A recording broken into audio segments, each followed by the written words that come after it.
Hey y'all, let me see, how do I even start this? So I shared, it's like been on my heart these last few months to just share things that I have been experiencing, like challenges I have been facing these last few years. I have been having dreams, and I'm in this stage of my life where my connection with God is becoming closer. Um, like I can really say, like, I can hear and understand when God is talking to me, clear as day now.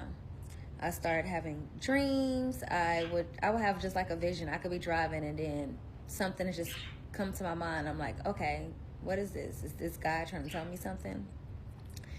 And that's when, especially these last few weeks, it's like, okay, I'm really realizing what my purpose is here on earth for. Like what my purpose on earth.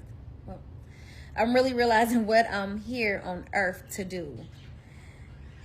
And okay, so I start having dreams and about the things I have been going through. And I'm like, I'm asking my friends and people who are in my life, and I'm like, should I speak about what I'm going through? Because I've always been like a private person. People will only see the businesswoman side of me, or just the side of me being a mother. That's it. Or the goofy side, or having fun. Like, I've never posted anything that I went through. And that's the thing. In today's world, everybody posts the good. Nobody posts the struggles. And I don't know. I just felt like it was time, like, because everybody go through things, and it's like, if I don't speak up, who's going to encourage the next person to fight these battles with grace and, with God? So I don't know. I have been having dreams. I've been going back and forth, like, do I do this? Do I do that? Because I never wanted to speak up about something and it came out as retaliation. Like, that's not how I move. I don't feed any bad energy. So I didn't want to speak up about it and it came out like that. So I was praying and asking God, like, is this what you're telling me to do? How do I do this? And um, oh my God, I don't even know where to start, y'all. On the on the 22nd of November, I lost my Uncle Craig. I feel like I'm all over the place again. Hold on. Run it back. We're not going to talk about that yet. Let's run it back. Okay, so moved to Atlanta 2015, teacher, nanny, that. A few years later, I started working for Mac, and that's when I really got into my beauty business. Um, I have an uncle named Craig. He is like the entrepreneur, the only person from my side, my mom's side of the family, who went to college, and that's who encouraged me. I graduated from the same school that he went to, which is Central Missouri State, which um, it's UCM now, but it was CMSU back in the day. So I remember talking to him, and I wrote out a business plan in 2018. I'm like, Uncle, I think I want to start doing lashes, and and I wrote out a business plan. So he kind of like helped me get that started. The first thing I did was drop lash strips, and that's when I started learning, like, damn, I got some hustle about myself. Because like, after that, it was no turning back. I was out like walking at colleges, passing out cards. Like, I was getting my name out there in Atlanta. And um, moving forward, years later, my mom got married and she moved back to St. Louis. So we from St. Louis, Missouri. She moved back to St. Louis, and I ended up staying in Atlanta because, of course, I didn't want to leave. Like, Atlanta was everything to me. So I ended up staying in Atlanta. And just to be honest, if you're a pretty girl in Atlanta, you get treated a certain type of way. And that's just being honest. If you're a pretty girl anywhere, you get treated a certain type of way. And I was like, even though I've never been a person like about money or what people wanted, I've always been a hard worker about my own business.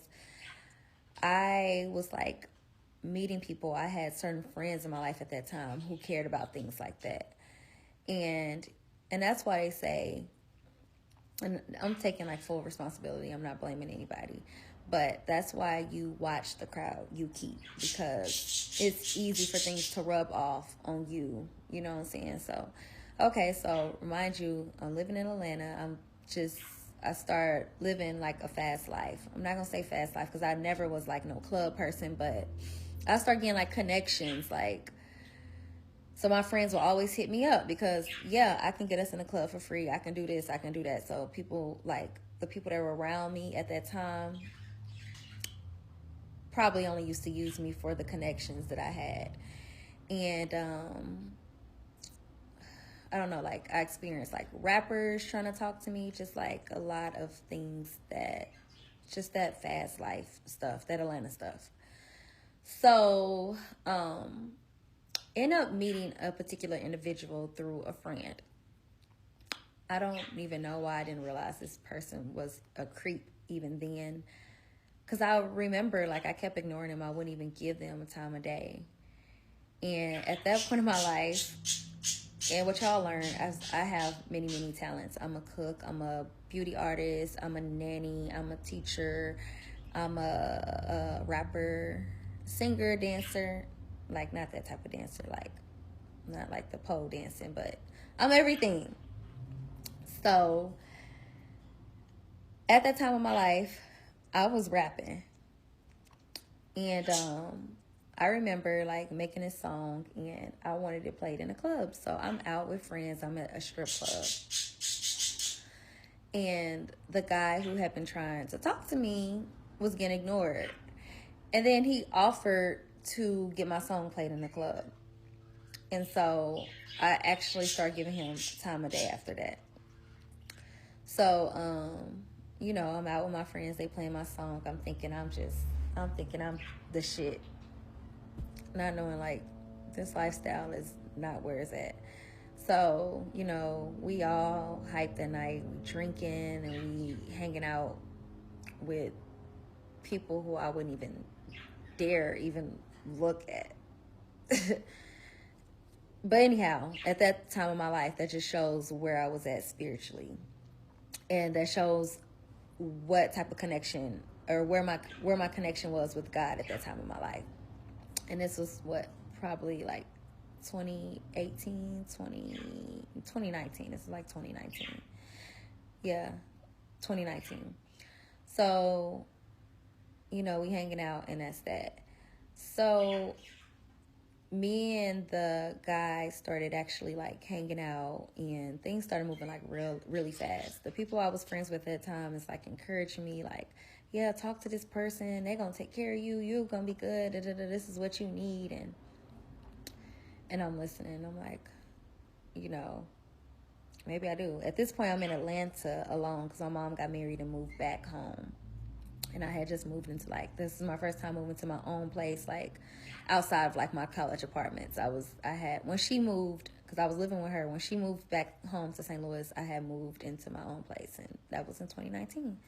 So I started dating this particular person, not even realizing that they were soulless, and just not even realizing like where their soul and spirit was. I don't know, because I'm the type of person, I literally find and see the good in anybody, in everybody.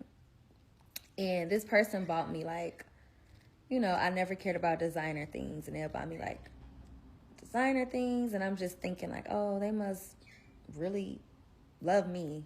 I don't know what the hell I thought, but I was thinking that it was genuine. And then also just being alone, I was probably just open and vulnerable to having someone being with me, because at that point I was pretty much in Atlanta alone. So, you know, we started dating really fast, and he ended up basically moving in with me. But right away, like every red sign that you could possibly think of was there. But the people I had in my circle at the time, like, used to try to convince me to look past that. When I knew deep down, like, this is not what I want for myself. Like, I went to college, I graduated, I waited on purpose to not have kids. I always wanted a family. I always